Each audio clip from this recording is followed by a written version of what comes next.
सबसे पहले बात करेंगे मिटियारी में कौमी शाहराह पर मुसाफिर कोच और ट्रालर में तसादुम। हादसे में 5 अफराद जाँ बाग हो गए, 15 से ज़ायद जख्मी हैं। पुलिस के मुताबिक लाशों और जख्मियों को सिविल अस्पताल मुंतकिल कर दिया गया। मुसाफिर कोच पंजाब से कराची आ रही थी।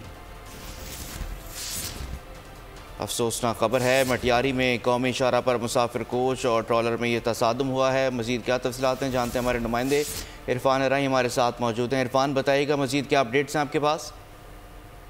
जी बिल्कुल, नेशनल हाईवे सेखाट के करीब ये हादसा रूनुमा हुआ है। अफसोसनाक हादसे में कोच और ट्रालर के दरमियान तसादम के नतीजे में 5 अफराद जहाँ बहक हो गए हैं, जबकि 15 से जायद अफराद जो हैं जख्मी हैं, जिनमें खवातीन और बच्चे शामिल हैं। तालका हॉस्पिटल मटियारी जख्मियों को पहुंचाया गया था, जहां से जो शदीद जख्मी है उन्हें सिविल हॉस्पिटल हैदराबाद मुंतकिल किया गया है।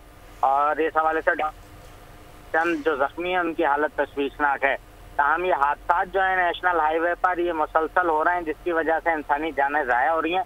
और इस हवाले से पुलिस की जानिब से भी अब कार्रवाई की जा रही है और जो ड्राइवर्स हैं उनको सफ़र के दौरान चेक करने के लिए हिदायत जारी की गई है। जी ठीक है, बहुत शुक्रिया इरफान तफसीलात से आगाह करने के लिए।